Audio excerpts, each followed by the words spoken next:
Here's the report sa production ng first batch ng sabon. Did everything go well? Yes. Okay. Vanessa, matanong ko lang, yung formula na binigay mo, it produced exactly the same nung sabon ni Magdalena Mendoza. So?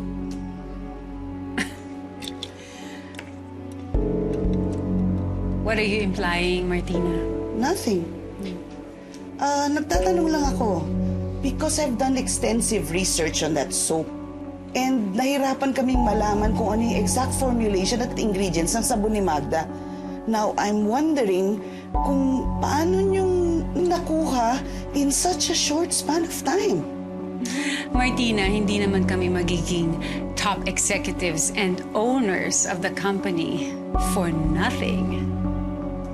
Of course, we do our job well.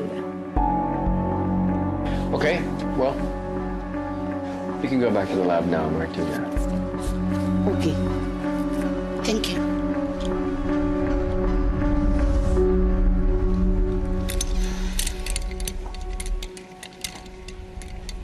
Di ba tayo magkakaproblema dun? Well, my father hired her dahil mahusay siya. Our company needs her. And siguro naman she won't risk na mawala ng trabaho, di ba, sa company natin. Anyway, tsaka na natin siya isipan. So, things are going our way. Right? Everything's looking good. Well, nothing is definite hanggang di pa narating ng merkado ang sabon. Then what are we waiting for? Ilabas na natin. Recently lang nag-viral ang sabon ni Magda. Kung si Martina nga nakakalata, I'm sure mga loyal customers ni Magda makakarating agad to kay Magda. Pero kaya nga natin minadali yung production ng sabon, di ba, para mabenta agad? Ito yung inaasahan natin, na makabangon yung kumpanya natin. So don't tell me, i-delay pa natin yung paglabas ng sabon. No. Lalabas natin siya agad. But not here. We'll sell abroad. Wow. Okay, that's a great idea. Pero sino naman ang magiging in charge doon? Like, hindi naman tayo pwedeng umalis kasi kailangan tayo dito. And we can't hire a new team because nga nagtitipid tayo, right? What about Adrian? Adrian, hindi pa siya ready. Kailangan tapusin niya muna yung business school. For a job like this, we need someone efficient, someone who can slave himself out. Miguel. Miguel is a good choice. For now. Tumira siya ng Amerika for a few years, kabisado niya yung business culture doon, at malaki ang utang ng loob ni Miguel sa atin. He'll be loyal to us. Si Miguel may husay at may galing. Okay. Nakita ko na ang drive at connections niya. At husay at galing, kailangan niya munang patunayan sa akin.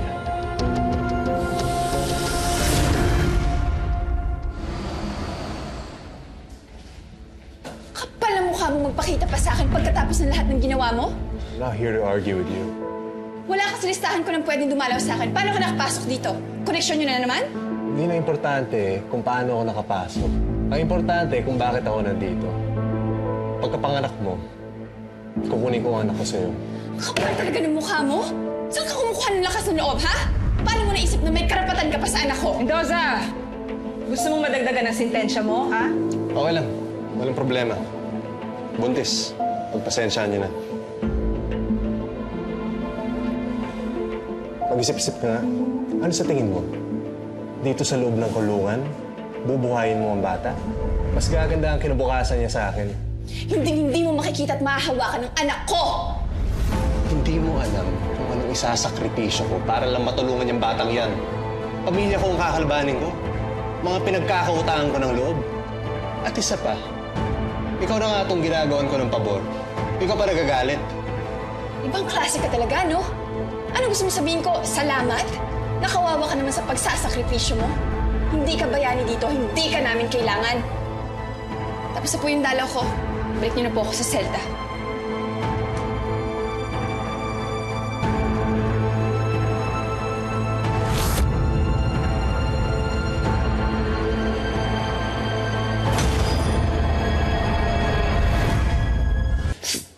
Neng, hindi matutunaw tong rehas kahit titigan na titigan mo tong magdamag. Nakakulong pa rin tayo dito. Oo, maniwala ka sa akin. Sinubukan ko na yan, hindi effective. Ano bang nagawa mo dun sa labas? Wala po akong kasalanan. Sus, lumang tugtugin na yan.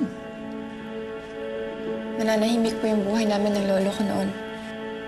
Paasenso na sana sa pagbebenta ng sabon, kaso tumating yung mga narsiso na yun. Paggawa pala ng sabon yung kinabubuhay mo noon. Akala nga po namin darating na yung swerte. Kaso iba yung dumating. Pamilya ng mga halimaw. Alam mo, huwag mo na masyadong isipin yung mga ganyan. Kasi stress mo lang yung bata. Ayoko po magtagal dito. Sigurado ako kayo rin po. Pare-parehas tayong gusto na makalaya. Lumaya. Naku, Neng, huwag mo lahatin. Ako, dito na ako tatanda. Dito na rin ako mamamatay. Parang imposible naman po yata na ayaw ninyong makalabas. Ano po ba yung naging kasalanan niyo? Pagnanakaw. Pagnanakaw pero hinatulan na po kayo ng reclusion perpetua? Labas-masok na ako dito sa bilangguan. Pag pinalaya nila ako, magnanakaw ako ulit. Para makulong ako ulit. Bakit po? Okay naman dito eh. May mga kaibigan ako dito. Oh, libre pagkain, libre tirahan, libre kuryente tubig. Kalaunan, pati pagpapalibing, libre na rin. Isipin mo yon? Hindi na masama, di ba?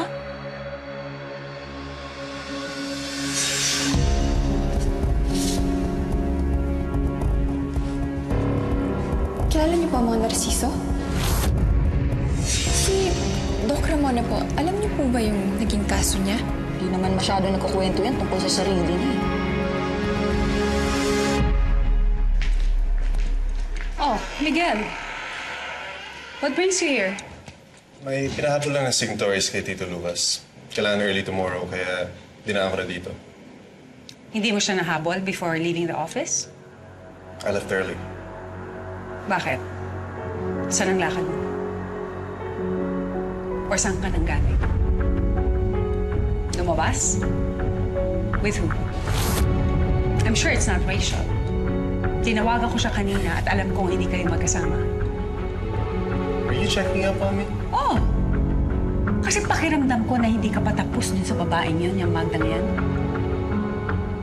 O ano? Pinuntahan mo siya, di ba? I just checked up on her pregnancy. Anak ko pa rin naman yung pinagbubuntis niya. Tantanan mo na yung babaeng yon kung ayaw mo magkaproblema sa Tito Lucas mo. Ano, gusto mo na ipagtabuyan ka ng lalo na Tito Lucas mo? Ngayon na binigyan ka pa ng posisyon? I know I have to be careful. At alam kong kailangan ko i-prove yung sarili ko kay Tito Lucas to be a part of this family and company. Tita, you don't have to worry about me. Miguel, talagang dapat mag-ingat ka. And Rachel should not know about this, okay? This will cause trouble between her and the commissioner. Understood? Yes.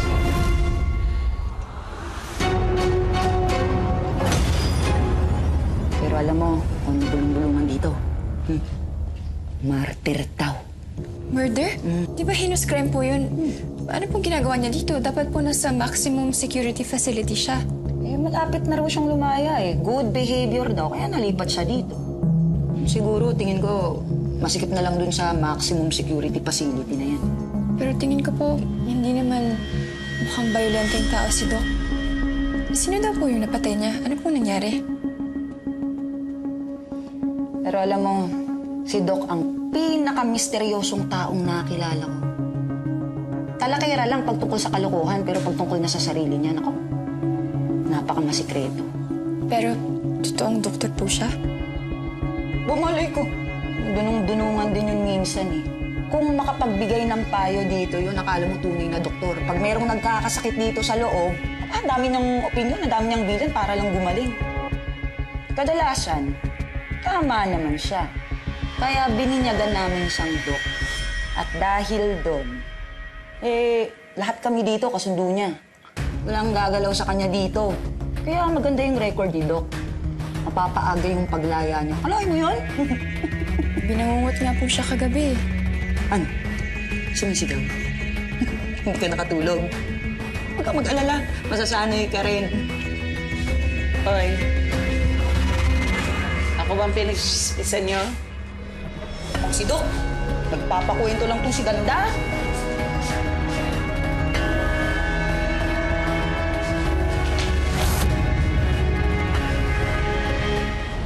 Is it true na dinalaw ni Miguel si Magda?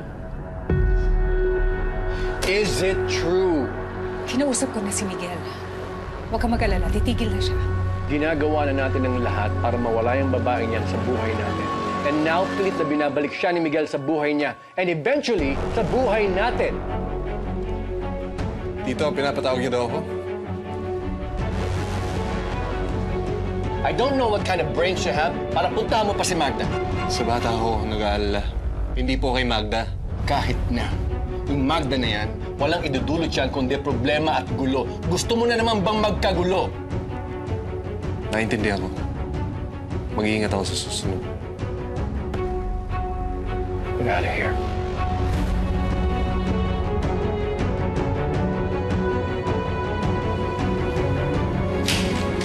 That's what you get, boy.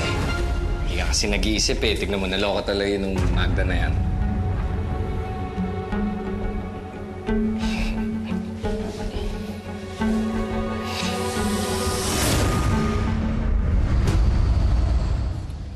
Ito yung mga na-research ko sa internet tungkol doon sa Ramona Joaquin na sinasabi mong kasama mo dyan sa loob. Pinrin ko na lang kasi hindi ka makakapagdala ng cellphone sa loob eh. Oo. Totoong doktor nga siya. Naging cosmetic surgeon tapos nagtrabaho siya sa mga narsiso. Oo. Matagal siya nagtrabaho sa Royal Wellness. Pero natanggal, tapos naalisan ng lisensya dahil nga may kaso. Haba ng binasa ko dyan. Pero nahanap ko yung kaso niya. Mismong kaso niya. Murder? Pinatay niya yung tatay ni Lucas Narciso? Pero hanggang dulo, tinanggi niya na siya yung pumatay dun sa tatay. Pero kalaunan, napatawan pa rin ng guilty. Malamang, ginamitan na naman ng pera ng mga narsiso yan. Jordan, salamat sa pagdalaw at sa pagtulong mo. Malaking bagay itong binigay mo. Aba, wala yun.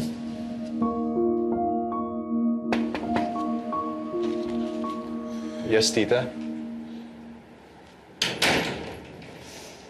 Miguel.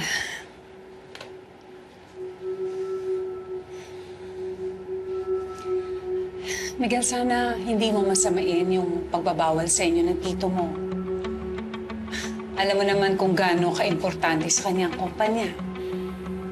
At lahat na makakasira dito, pipigilan niya. Naiintindihan ko naman po, tita. Kung sa tingin niyo, nakakasira ang mga ginagawa ko, wala na po akong magagawa doon. Hindi naman mahirap yung pinapagawa niya sa'yo, di ba? Yung layuan si Magda. Sana sundin mo na lang.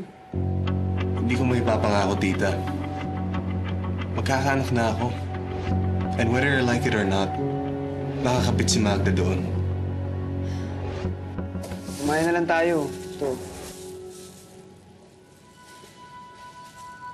O, ayaw mo ba? Saka na to. Hindi, ayaw mo yata. Gusto! Ito. Hopya. Like me. Ay, eat pala. Eat. Ikaw talaga, wala ka pa rin kupas. Sige na, pagsaluhan natin to.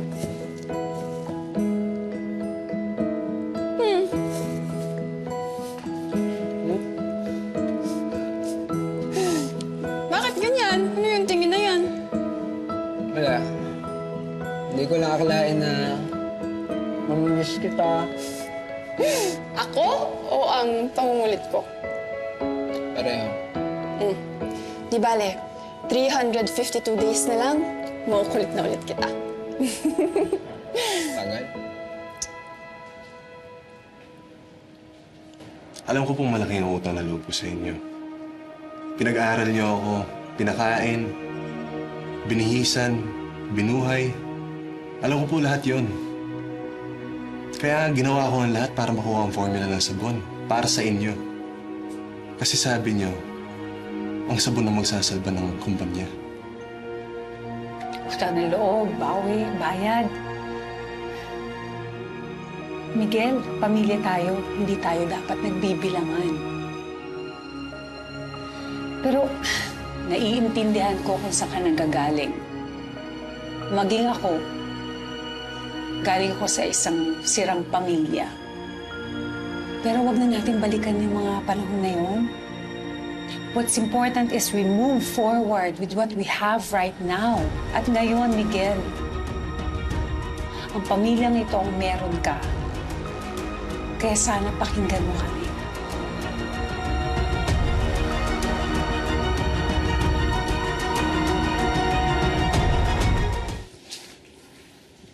Uy, Magda, nagabala ka pa. Salamat. Mayora, huwag na yan. Ipaubaya mo na kay Buntis yan. Sige ka, pag kumain ka sa pinagkainan ng Buntis, aantokin ka ng gusto. Oh, siya! Bili na! Sino naman yung dalaw mo? Kaibigan ko po yun. Kain po kayo. Huwag na. Pinigilan ko nga kunin yan ni Mayora pagkatapos bibigyan mo ko. Ubusin mo na lang yan ang ubusin. Magugutom ka dito. Thank you.